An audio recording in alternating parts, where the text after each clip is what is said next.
Welcome to Bleedingham's Night Gallery. Each year, Bleedingham brings together an irresistible variety of talented writers, artists, performers, and even ghost investigators under one roof, and this year is no exception.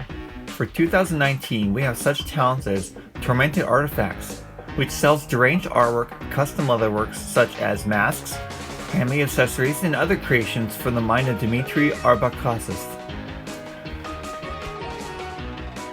For 2019, we have such talents as Tormented Artifacts, which sells deranged artwork, custom leatherwork such as masks, handmade accessories, and other creations from the mind of Dmitry Arbakasov.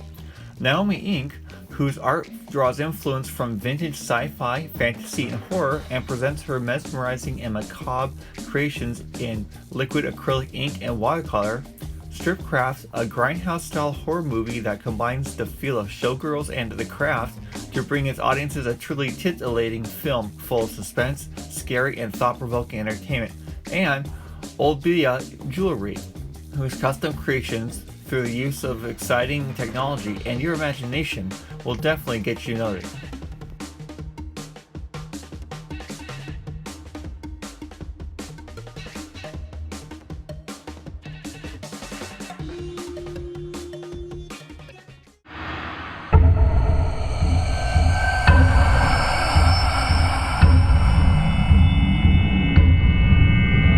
Downstairs, the Night Gallery shows a variety of panels.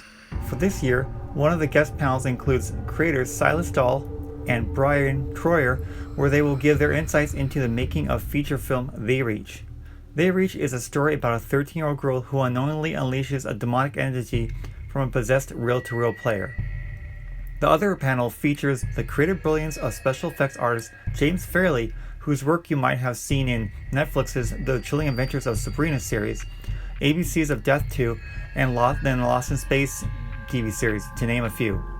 There's also a frighteningly fun fashion show where you'll see many of those familiar to your nightmares put on display for nostalgic amusement. And don't forget that there's even a bar and a place to drink and dance as well. Okay, so I'm going to go talk to some vendors now and see what they're all about and what they have to offer. Believe me, there are so many amazing ones. I can't capture them all, but I will list them in the descriptions below. So without further ado, let's go find some ones that have a wide variety of things to offer. So I'm here with Nick Gucker. He is a local artist out of Seattle. Hey Nick. How's it going? We're going to ask him some questions about his art, and it's going to be fun because I personally love this guy. He's a great friend of mine, and he always has something awesome to say. So Nick, it's, your horror is really Lovecraftian, especially to a lot of those who know the ins and outs of Lovecraft. My question to you is, what artists did you draw influence from for a lot of your work? Oh my goodness, there's so many sources. I mean, everything from dinosaur books as a kid. Dr. Seuss was a heavy influence. A lot of old EC horror comics, like people like Al Williamson and Graham Ingalls was a huge one, and yeah, there's a lot of fantastic horror illustrators that were doing stuff from back in the 50s. Marvel Comics was a big influence, and DC, but Marvel, Mad Magazine, because that had a litany of artists that you could always look forward to, and they always delivered. It was always weird, which is great, because I love the stuff. It was good at an early age having things that break you outside the boundaries of normal art, and Mad Magazine was definitely a gateway drug for that. Oh yeah, no, definitely. And then later on, when I got into role-playing games, it was all the artists who did all the Monster Manual books. I loved all that artwork, and I was always that's what I want to do. I just want to draw monsters. And then I got into comics, and Bernie Wrightson was a big name for me. So many great underground artists. So that's awesome. I pull a lot of influence from that too. So a lot of your art seems to be different kinds of mediums, like ink, some pen. Why not sculptures? Why do you have kind of just this focus on this dynamic illustration, which is just great? It makes everything pop up, but. Speaking of popping out and being more 3D looking in a way, why is there any reason maybe that you haven't gone into sculpting, or why have you just kind of chosen that niche in that medium? That's a good point. Space is one reason. When you do sculptural work, you definitely need to have space to store things, and definitely like a shop or a place where you can do that. As a kid, I used to go to a youth center, and I used to play with clay there. I'd use a wheel and make pots and stuff. And then I'd do a lot of freeform stuff that would, like half of it would blow up in the kiln because I was always very heavy-handed in my pieces. Learning curve. And I really do enjoy, like I love playing with modeling clay, and I would love to get back into doing some of that stuff. So I'd love to make some figures. I'd love to make some nice sized figures of weird monsters and creatures and make molds and have toys basically. Like that would be something I'd love to do. It's just right now it's just a matter of time to be able to pull that off. And I've been talking with some people that are sculptors because if I'm not doing it, what can I do to make that happen? So I've been trying to talk with a couple different sculptors and see about collaborating on some ideas and see if we can make that happen. Yeah, and that's a great.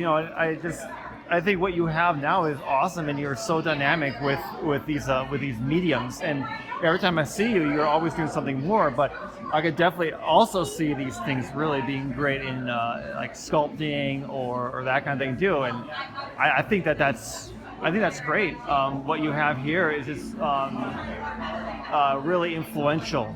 I noticed that you're on magazines. You've done posters for like Lovecraft Festival and other kinds of things. For last October's issue, I did illustrated a one-page comic called Cathasper, the Friendly Elder God. So Nice. again, it like comes back to Lovecraft, weirdly enough. That's great. I didn't write it, but it came to me. Well, and there's a great reason why there's so many people pulled towards Lovecraft nowadays, like in movies, Stephen King's and The Mist and that kind of thing too. Lovecraft resonates so well, even Hellboy. Yeah, absolutely. Yep. And Richard Stanley just came out with The Color Out of Space, starring Nicolas Cage, and it's phenomenal. It is batshit crazy. It delivers on all levels. It's a fantastic film. Like it's one of those movies where like people are going to judge it because of because of Nicolas Cage, but the whole story is phenomenal. It's really incredible what he's accomplished. So, what do you see your art going in the future? What kind of themes or magazines or prospects do you have coming up that you maybe want to let people know about? That's a good question. I think there's a game that's out right now called Destroyer of Words that I worked on a couple of years ago, and I didn't know if it got shelved or what was happening with it. Like everyone that worked on the game was speculating as to like what happened. But it's now available on Amazon. It's really fun. It's called Destroyer of Words. I did all the artwork for it.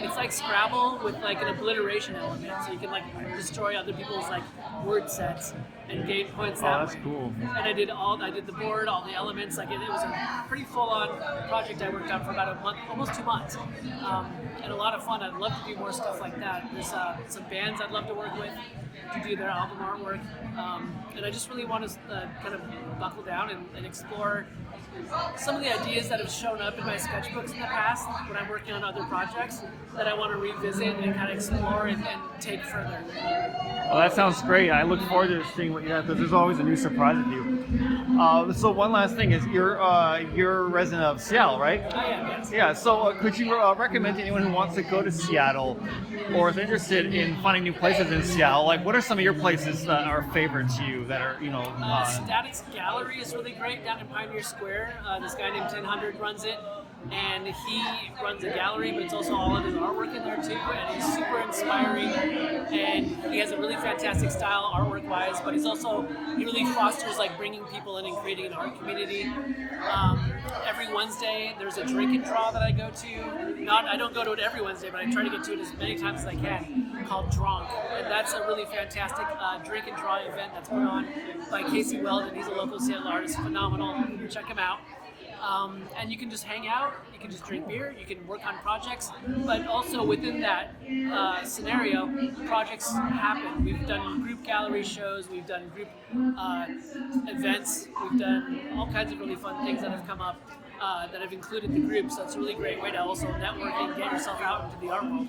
Awesome. Well, thank you for your time, Nick, and keep up with the great work. Absolutely. Thank you so much, and great talking with you. This is Dave with Becky Belladonna of the Good Time Girls. Yes, I got it right. I just met her here at Bleedingham, and we're going to do a quick interview to see what they're all about. So, Becky, what are you all about? We're about historical walking tours in the Pacific Northwest, specifically located in Bellingham, Washington. We talk about local history in a fun and unique way. In the summers, we have Sin and Gin, which is all about prostitution and prohibition. because prostitution was legal up here until about 1910. And in the falls, we do lore and gore, which is about suicides, murders, and ghost stories. We do private tours. We talk all about the local history in just ways that normal people wouldn't think about. Awesome. Well, what do you feel that people have been really most interested in with what you have to offer? Just the unique view and the fun stories, because you don't always hear about how that building used to be a brothel or this building used to be a speakeasy. We talk all about the fun history, sometimes sad because there's murders, that happens. Yeah. But I think it's a unique aspect of taking people and walking with them around town, and you can say, this building that's still standing, this happened here. Oh. So that's really, I think, what's really fun for people, for history to come alive.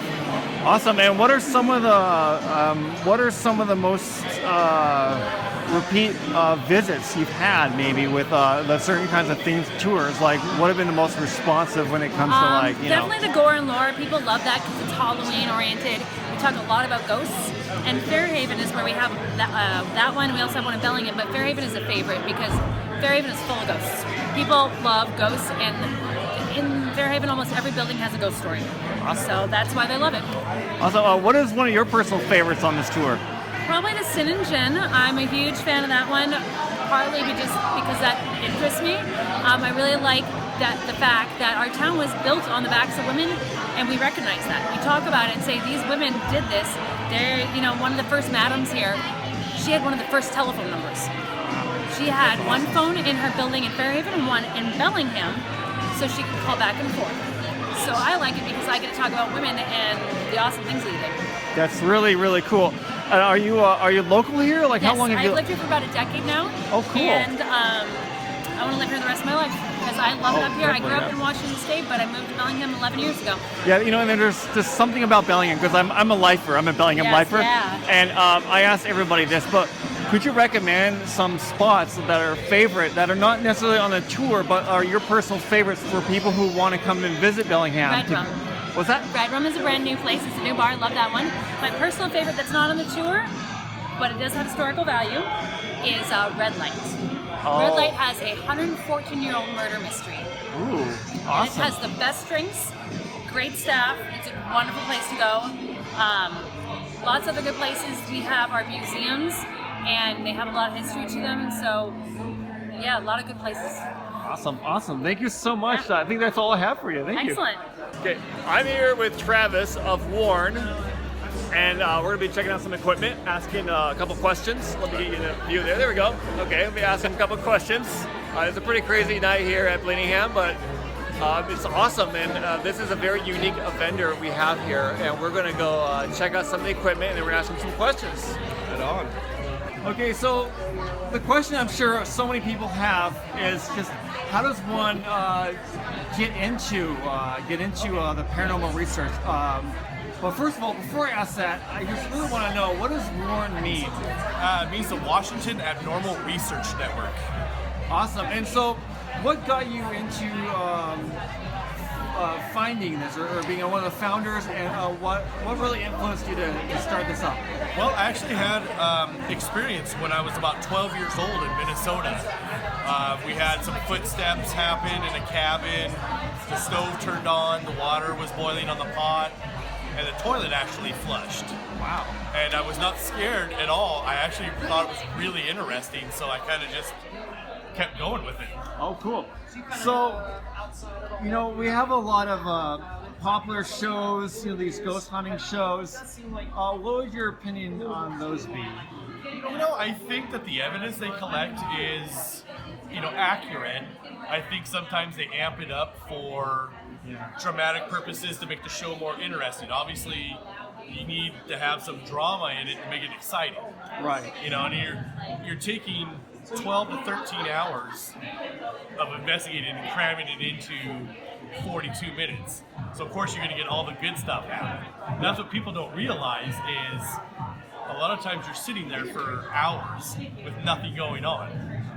So speaking of their experience and maybe just your experience after what got you into this, what's some of the most interesting or unique encounters or experiences you've had in your investigations? A couple of them I had at the Northern State Mental Hospital Barns and Cemetery. I was actually doing a Facebook Live, and I was in one of the buildings, and I heard a little girl laugh and say hi. And the people actually heard it on the live. Now, I don't know why there would be a little girl in the mental hospital parts of it, but I mean, you caught it and heard it. So everybody heard it. It was amazing. Wow, yeah, and that stuff, like, what was your feeling at the time? Was it just exhilaration? Was it like, get the hell out of here? No, it was actually an excitement. I wanted to try to communicate more, but yeah, I was more startled than anything. You know, your little girl say hi and laugh. You're like, wait a minute. This is not supposed to be happening at a mental hospital grounds. So is it just mainly places in Northwest Washington, or is it all over Washington? Or? Oh, there's ghost towns all over. I mean, there's activity everywhere. It doesn't matter where you go. That's great. And so how do you usually find out about these events or happenings to where you A lot were of it is like word of mouth from people. They message me and tell me about it. The internet. Also TV, where the paranormal investigators on the TV show go. I'm like, oh, I'm going to go check that place out too. So it's just kind of, mainly it's word of mouth though. Like, oh, we were hiking there and something weird happened. You should check it out. I'm like, okay. Awesome. So you look like you have quite a bit of equipment here. Yeah, quite a bit. Could you tell us maybe what one of the two most common ones you use are? I'm going to use the one right here. It's called the K2 meter.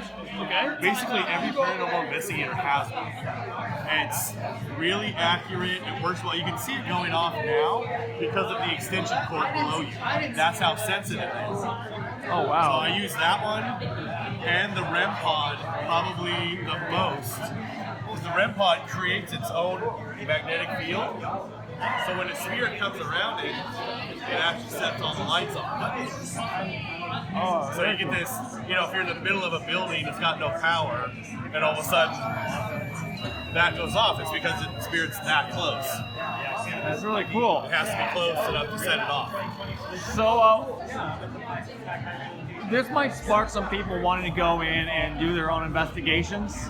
What kind of warnings or advice would you have for somebody who just wants to go, oh, I saw this thing on this ghost, or I read on this ghost show, or I read in a book, Right. and I want to go check it out, but I just want it to be me because I don't want to share the glory or something like that. I wouldn't advise it at all the times. You know, a lot of these places are abandoned buildings. You know, they don't know what they're doing when they go into the building. You know, I've been doing this long enough, you know, you can be taken over or possessed. You know, if you leave yourself open, you need to, you know, I wouldn't advise it if you've never done it before. My advice would be to go with somebody that's been doing it, and so they can teach you a few things to do. You know. Yeah, you guys take on anyone who's new and excited about learning? I do, actually. I do a lot of public events where I take members of the public with us, or somebody that's, like you said, wanting to learn how to do this, I will take them one-on-one into an area and teach them how to do it. That's awesome. Okay, one final question I have, and it's not necessarily paranormal related, but since you're a resident in this area, you're local to Bellingham? Yep. Okay, great.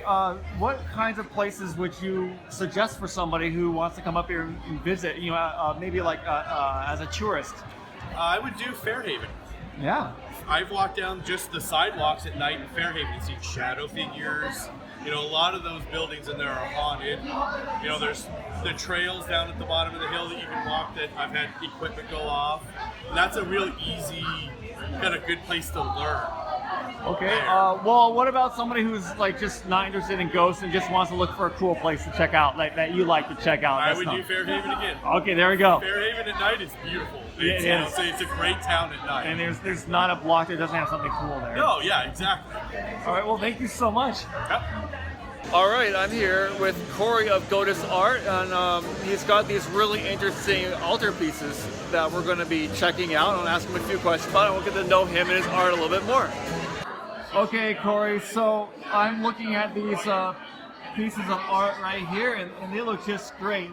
Just the attention to detail and everything. And you're saying it's just these skulls here, right? Yeah, so essentially what I like to do is disassemble and then reassemble items, reconfigure them into, newer sculptures. So I just took what were regular Halloween props and hand alter them into these chalices or bowls.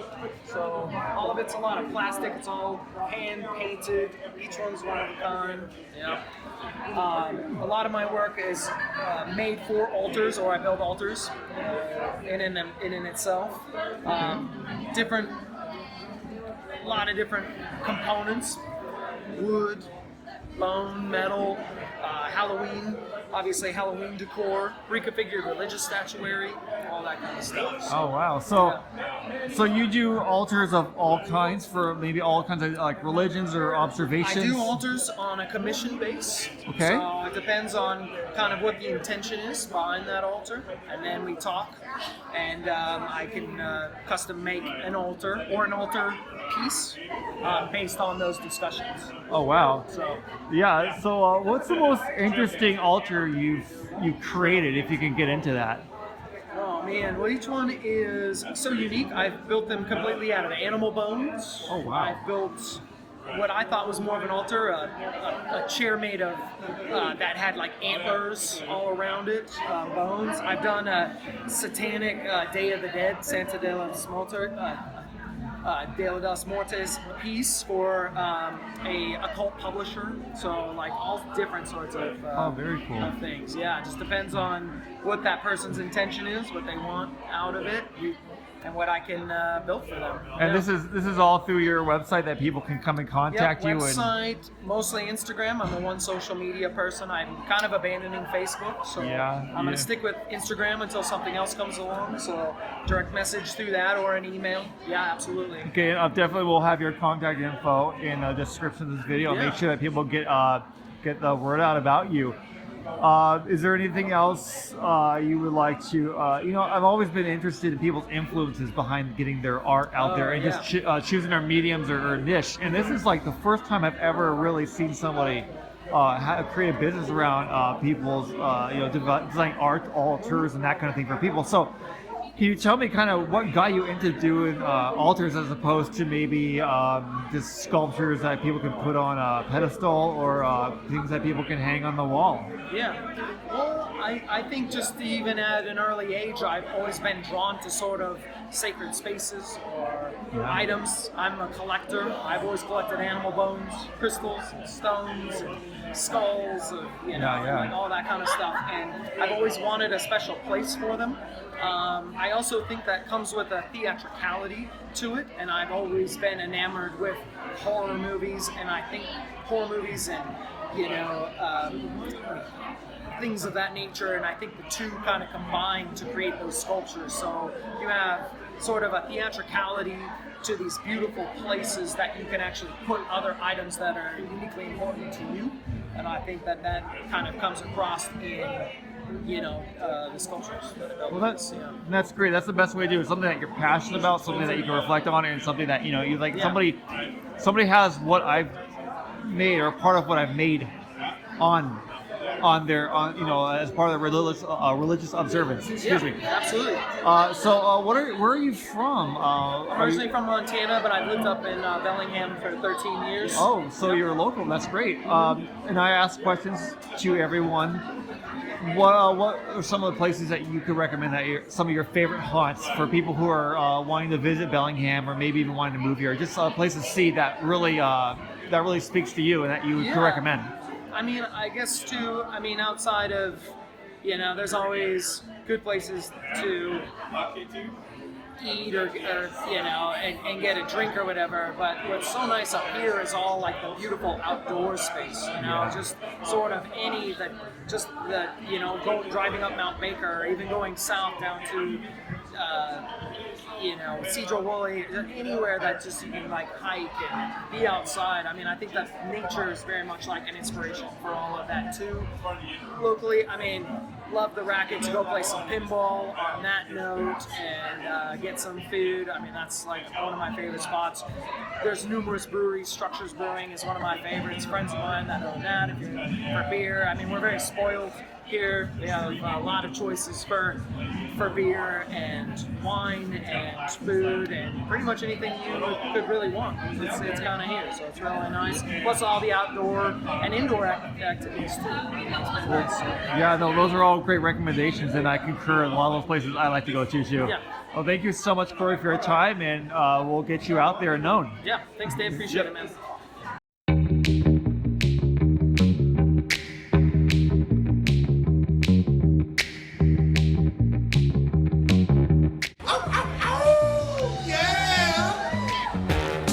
Straight out of audiocast pages of the Mickey Nielsen novel Legacy of the Wolf, as heard on Nightmare Alley on YouTube. The Raggedy Man now stalks amongst you, bedecked in 100% upcycled second-hand clothing, in stunning makeup effects by Vivalex, carrying a bloody trail of fashion. And then Ruby and Elkian are our next drama in this fashion show of the macabre. All the way from the forest of eternal gloom, where she manages to always share a smile.